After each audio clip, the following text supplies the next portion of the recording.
நன்றாக வாழ்ந்து கொண்டிருக்கக்கூடிய திருமணமான தம்பதிகள் திடீரென்று கணவன் மனைவி இருவருக்குள்ளும் கருத்து வேறுபாடு வருவதற்கும், அந்த கருத்து வேறுபாடானது அதிகரித்து பிறகு அந்த கருத்து வேறுபாடே இந்த திருமண வாழ்க்கை வேண்டாம், விவாகரத்து வரை போகலாம் அப்படின்னு சொல்லிட்டு எந்த மாதிரியான சூழல்ல முடிவு எடுக்கிறாங்க, இதுக்கு எந்த கிரக நிலை காரணமா இருக்குதுன்னு சொல்லி எடுத்துக்கிட்டோம்னா, நம்மளுடைய பிறந்த ஜாதகம் என்று எடுத்துக்கொண்டால் ஒவ்வொருக்கும் ஒவ்வொரு ராசி லக்னம் இருக்கிறது இல்லையா? அப்போ அந்த பிறந்த லக்னத்திற்கு 7ஆம் இடம் அப்படி என்று சொல்லக்கூடிய களத்திரஸ்தானம். இப்போ ஒருத்தருடைய ஜாதகம் எடுத்துக்கிட்டிங்கன்னா, லா அப்படின்னு சொல்லிட்டு ஒரு இடத்துல இருக்கும். 12 ராசியில ஒரு இடத்துல வந்து லா, லக்கு, லக்கணம் அப்படின்னு சொல்லி எழுதியிருப்பாங்க. அதுதான் வந்து பிறந்த ஜாதகத்தினுடைய லக்னம் அப்படின்னு சொல்லக்கூடிய இடம். அந்த லக்னத்திற்கு 7வது கட்டம் வந்து களத்திரஸ்தானம் அப்படின்னு சொல்லக்கூடிய வாழ்க்கை துணைவரை குறிக்கக்கூடிய, திருமண வாழ்க்கையை குறிப்பிடக்கூடிய ஒரு இடமாக இருக்கிறது. அந்த ஜாதக கட்டத்தில் 7ஆம் இடம் அப்படின்னு சொல்லக்கூடிய இடத்துல ஒவ்வொரு வருஷமும் நடக்கக்கூடிய இந்த குரு பெயர்ச்சி, ராகு கேது பெயர்ச்சி, சனி பெயர்ச்சி நடப்பதெல்லாம் வந்து நீங்கள் டிவியில் வழக்கமாக பார்த்துக்கிட்டு இருப்பீங்க இல்லையா? அந்த 7ஆம் இடம் அப்படின்னு சொல்கிற களத்திரஸ்தானத்தில் வந்து இந்த சர்ப்ப கிரகங்கள் என்று சொல்லக்கூடிய கேது, யாருடைய ஜாதக கட்டத்தில் அந்த களத்திரஸ்தானத்துக்கு கேது அப்படிங்கிற அந்த சர்ப்ப கிரகமானது அந்த கிரக பயிற்சியில் வந்து ஷிஃப்ட் ஆகுதோ, அப்போ வந்து அவர்களுக்கு தன்னுடைய வாழ்க்கை துணை, கணவன் அல்லது மனைவி கூட வந்து அந்த திருமண வாழ்க்கையில் ஒரு பிரச்சனை ஏற்படும். அந்த ராகு கேது பயிற்சி அப்படிங்கிறது வந்து 1.5 வருஷம் அந்த கிரகம் வந்து அந்த கட்டத்தில் இருக்கும். அந்த 1.5 வருஷ காலத்தில் வந்து அவங்க கொஞ்சம் அனுசரித்து செல்வதற்கு பழகி கொண்டால், அந்த கிரகம் பெயர்ச்சி நடந்தவுடன் இருவருக்குள்ளும் மீண்டும் ஒரு இணக்கமான சூழ்நிலை ஏற்படும். இப்போ உதாரணமாக வந்து ஒரு ஆண் ஜாதகருக்கு வந்து 7ஆம் இடம் அப்படிங்கிற வந்து மனைவியை குறிக்கக்கூடிய இடம். அந்த 7வது ராசி கட்டத்தில் கேது இருக்கிறப்போ வந்து தன்னுடைய மனைவி கூட வந்து அவருக்கு தானாகவே கருத்து வேறுபாடு உருவாகும். இது வந்து ஒரு நிலை. இந்த ஒரு நிலை அப்படிங்கிறது. அதே மாதிரி ஆணுக்குடைய களத்திரம் காரகனை குறிக்கக்கூடிய கிரகம் எது அப்படின்னு சொல்லி எடுத்துக்கிட்டிங்கன்னா, ஒரு திருமணமான ஆணுக்கு தன்னுடைய மனைவியை குறிப்பிடும் கிரகம் அப்படின்னா சுக்கிரன் அப்படின்னு சொல்லி எடுத்துக்கலாம். அந்த சுக்கிரன் எந்த கட்டத்தில் இருக்கிறாரோ அந்த சுக்கிரன் இருக்கக்கூடிய கட்டத்துக்கு வந்து இந்த ராகு கேது பெயர்ச்சி நடைபெறும் பொழுது, ஆண் ஜாதகத்தில் சுக்கிரன் இருக்கக்கூடிய கட்டத்தில் வந்து இந்த கேது என்கிற சர்ப்ப கிரகமானது வரும் பொழுது, அந்த 1.5 வருட காலமான திருமண வாழ்க்கையில் வந்து இந்த 1.5 வருஷத்துக்கு வந்து ஒரு பெரிய பிரச்சனைகள், போராட்டங்கள், கருத்து வேறுபாடுகள், மன முறிவுகள் ஏற்பட்டு விவாகரத்து வரை கொண்டு செல்வதற்கான ஒரு தூண்டுதலை அவருக்கு அந்த காலகட்டத்தில் அந்த கிரகமானது ஏற்படுத்தும். அப்போ அதை புரிஞ்சுக்கிட்டு ஒரு அஸ்ட்ராலஜர்கிட்ட போய் நீங்கள் ஒரு விளக்கம் கேட்டீர்கள் என்றால், அந்த ஜோதிடர் வந்து உங்களுக்கு விவரம் சொல்லுவார். இந்த 1.5 வருஷம் கொஞ்சம் அமைதியாக இருங்க, கொஞ்சம் அனுசரித்து போங்க, குறிப்பிட்ட வழிபாடுகளெல்லாம் பண்ணிக்கிட்டு வாங்க, திருமண வாழ்க்கையில் வந்து பிரச்சனை வராமல் அவாய்டு பண்ணிக்கலாம். இந்த திருமண வாழ்க்கையில் அவசரப்பட்டு இப்போ இருக்கக்கூடிய உணர்ச்சிகளுக்கு அடிமையாகி நீங்கள் திருமணத்தை விவாகரத்து வரைக்கும் கொண்டு போயிட்டீங்கன்னா, உங்களுடைய குழந்தைகளுடைய வாழ்க்கை ஒரு கேள்விக்குறியாக போயிடும். அதனால் அவசரப்படாதீங்க, விவாகரத்து செய்வதற்கு முயற்சி செய்யாதீங்க, 1.5 வருஷம் அமைதியாக பொறுமையாக இருங்க, அதுக்கப்புறம் ஒரு சமாதானமான போக்கு ஏற்படும் அப்படின்னு சொல்லிட்டு உங்களுக்கு நல்ல வழிகாட்டுதலை ஜோதிடர்கள் கொடுப்பார்கள்.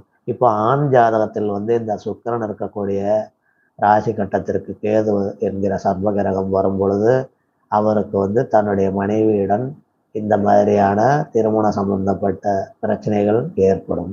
அதே ஒரு பெண் ஜாதகமாக இருக்கிற பட்சத்திலே, அந்த பெண்ணுடைய ஜாதகத்தில் செவ்வாய் பகவான் என்கின்ற கிரகமானவர் எந்த ராசி கட்டத்தில் இருக்கிறாரோ, அந்த செவ்வாய் கிரகம் இருக்கக்கூடிய ராசி கட்டத்திற்கு இந்த சர்ப்ப கிரகம் என்று சொல்லப்படக்கூடிய கேது, ராகு கேது பெயர்ச்சி ஏற்படுறப்போ, அந்த பெண் ஜாதகத்தில் செவ்வாய் எந்த ராசி கட்டத்தில் இருக்கிறதோ அந்த ராசி கட்டத்திற்கு அந்த கேது என்கிற சர்ப்ப கிரகம் வரும் பொழுது, அந்த பெண்ணுக்கு தன்னுடைய கணவர் மீது வந்து ஒரு வெறுப்பு, கோபம், பிரிவினை மனப்பான்மை இது மாதிரி தானாகவே ஏற்படும் அல்லது அதற்கான சூழ்நிலைகள் உருவாகும்.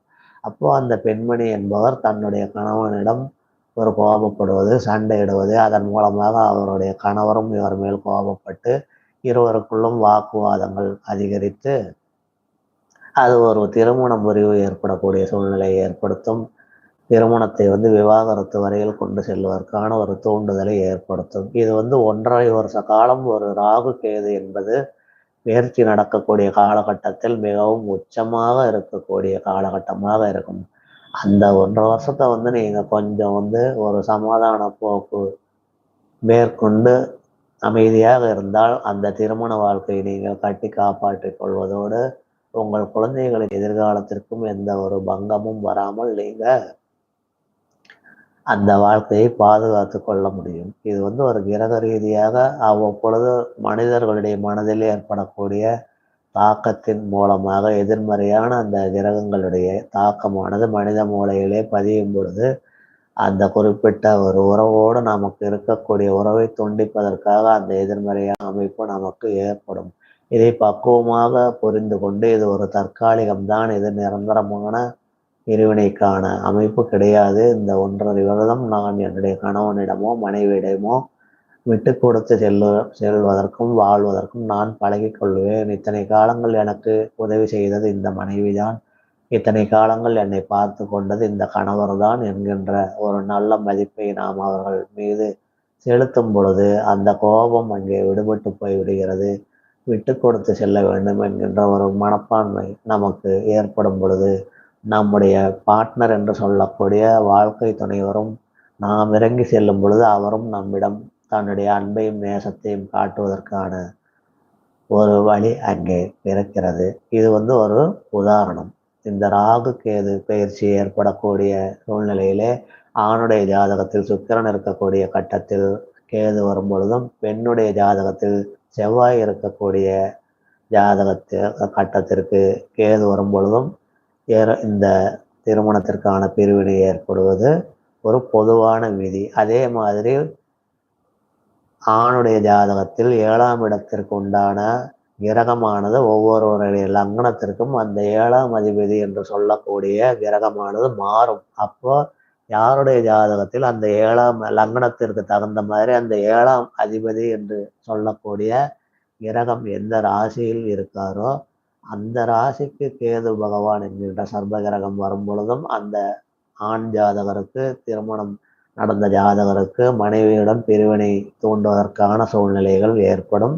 அதே மாதிரி ஒரு பெண்ணினுடைய ஜாதகத்தில் ஒவ்வொருவருக்கும் லக்னம் 12 ராசி இருக்கிற காரணத்தினால் 12 ராசிக்கு 12 லக்னம் இருக்குது இல்லையா? அப்போ ஒவ்வொருவருடைய லக்னத்துக்கும் இந்த கலத்தரஸ்தானம் அப்படின்னு சொல்லக்கூடிய 7ஆம் இடம் வேறு வேறாக வரும்.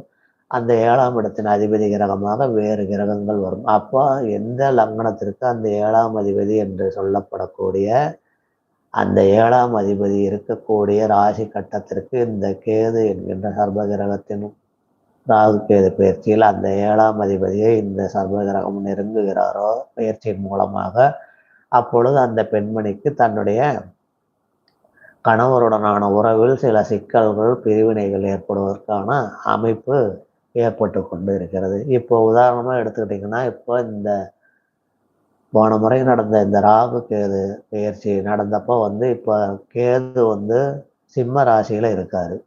இந்த சிம்ம ராசியில் எந்த ஆணுக்கு சுக்கிரன் என்கின்ற கிரகம் அவருடைய பிறப்பு ஜாதகத்தில் இருக்கிறதோ அந்த ஜாதகருக்கு தன்னுடைய மனைவியுடன் கருத்து வேறுபாடுகள், சண்டைகள், பிரிவினைகள், விவாகரத்து ஏற்படுவதற்கான ஒரு சூழ்நிலையை இப்பொழுது ஏற்படுத்தி கொண்டு இருப்பதற்கான அமைப்பு அவங்களுக்கு இருக்கும்.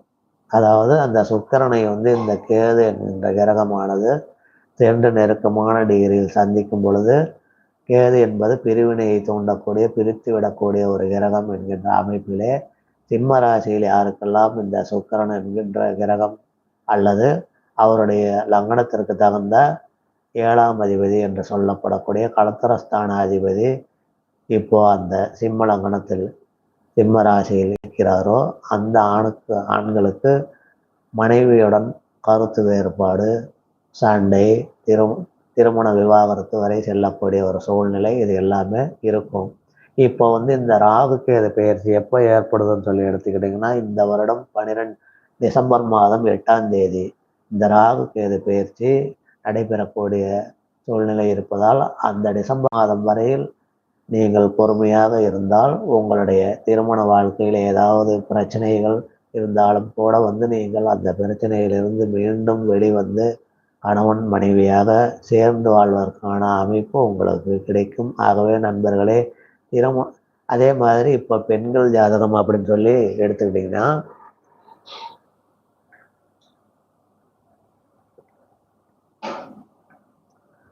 இப்போ ஆண்கள் ஜாதகத்துக்கு இந்த உதாரணம் சொல்லியிருக்கிறேன். இப்போ பெண்களுடைய ஜாதகம் அப்படின்னு சொல்லி எடுத்துக்கிட்டிங்கன்னா இப்போ கேது என்கின்ற இந்த சர்ப்ப கிரகமானது சிம்ம ராசியில் இருக்கார் இல்லையா? அப்போ இந்த பெண்களோட ஜாதகத்தில் சிம்ம ராசியில் எந்த பெண்களுடைய ஜாதகத்தில் எல்லாம் அந்த சிம்ம ராசியில் செவ்வாய் கிரகம் என்று கணவனை குறிப்பிடக்கூடிய செவ்வாய் பிறப்பு ஜாதகத்தில் இருக்கிறதோ, அந்த பெண்களுக்கு தன்னுடைய கணவரிடம் கருத்து வேறுபாடு, மன நிம்மதி குறைவு, சண்டை சச்சரவுகள், விவாகரத்து செய்து விடலாமா, இது போன்ற குழப்பமான மனநிலைகள் எல்லாம் அவர்களுக்கு ஏற்படும். அந்த குழப்பமான மனதை இப்பொழுது நீங்கள் சமாதானம் செய்து கொண்டு இந்த வருடம் டிசம்பர் மாதம் வரையில் ஒரு கோயில்களுக்கு சென்று வழிபட்டு வருவதன் மூலமாக அந்த குழப்பங்களில் இருந்தெல்லாம் நீங்கள் விடுபட்டு அந்த இருக்கக்கூடிய திருமண வாழ்க்கையை நீங்கள் பாதுகாத்து கொள்வதற்கு முயற்சி செய்யலாம். அதே மாதிரி அந்த சிம்ம ராசி என்கின்ற ராசியிலே இப்போ கேது இருக்கிறார் இல்லையா? எந்த பெண்களுடைய ஜாதகத்தில் லக்னத்திற்கு தகுந்த மாதிரி அந்த கலத்திரஸ்தானாதிபதி என்கின்ற கிரகமானது ஒவ்வொரு லக்னத்துக்கும் வேற வேற கிரகமாக வரும் இல்லையா? அப்போ அந்த கலத்திரஸ்தானத்தை குறிப்பிடக்கூடிய 7ஆம் அதிபதி என்று சொல்லக்கூடிய கிரகம் எந்த பெண்களுடைய ஜாதகத்தில் சிம்ம ராசியில் இருக்கிறாரோ அந்த பெண்களுக்கு இந்த கேது இந்த கோச்சாரத்திலே இப்போ சிம்ம ராசியில் இருப்பதால் இந்த டிசம்பர் மாத இறுதி வரையில் அந்த திருமண வாழ்க்கையில் ஒரு பிரிவினையை கொடுக்கக்கூடிய ஒரு சூழ்நிலை, சண்டை சச்சரவுகள், பிரிவினையை ஏற்படுத்தும் சூழ்நிலைகள், விவாகரத்து செய்து விடலாமா என்று ஒரு அழுத்தமான மனநிலையை எல்லாம் கூட அவர்களுக்கு ஒரு தூண்டுதலை தினசரி கொடுத்து கொண்டே இருப்பார். ஆக நீங்கள் எல்லாம் செய்ய வேண்டியது ஒன்றுமில்லை.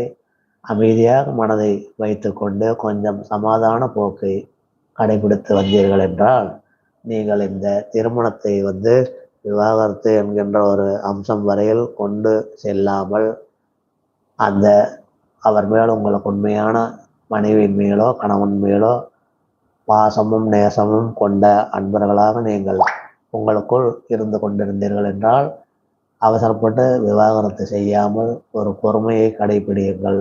டிசம்பர் மாத ராகு கேது பெயர்ச்சிக்கு பிறகு அந்த திருமண வாழ்க்கையில் மீண்டும் பழைய வசந்த காலத்தை நீங்கள் அனைவரும் பெற வேண்டும். தம்பதியர்களாக ஒன்று சேர்ந்து வாழ்ந்து நீங்கள் அனைவருமே நல்ல குழந்தைகளை பெற்றெடுத்து நல்ல குடும்பஸ்தர்களாக வாழ வேண்டும் என்பதுதான் என்னுடைய ஆசையாகவும் விருப்பமாகவும் பிரார்த்தனையாகவும் இருக்கின்றது. திருமணம் என்கின்ற 1000 காலத்து பயிரை ஏதேனும் ஒரு சிறு குழப்பமான மனநிலையினாலோ மற்றவர்களின் தூண்டுதல்களினாலோ நாம் முறித்து கொள்ளாமல் பெரியவர்களாக பார்த்து செய்து வைத்த திருமணம் நல்லதாகத்தான் நமக்கு அமைத்து கொடுத்திருப்பார்கள் என்று பெரியவர்களுக்கு மரியாதை கொடுத்து கிடைத்த வாழ்க்கையை தக்க வைத்து கொண்டு மேன்மையான வாழ்க்கையை வாழ வேண்டும் என்பதுதான் என்னுடைய நல்ல ஒரு செய்தியாக இந்த நிகழ்ச்சியில் நான் தெரிவிக்கிறேன்.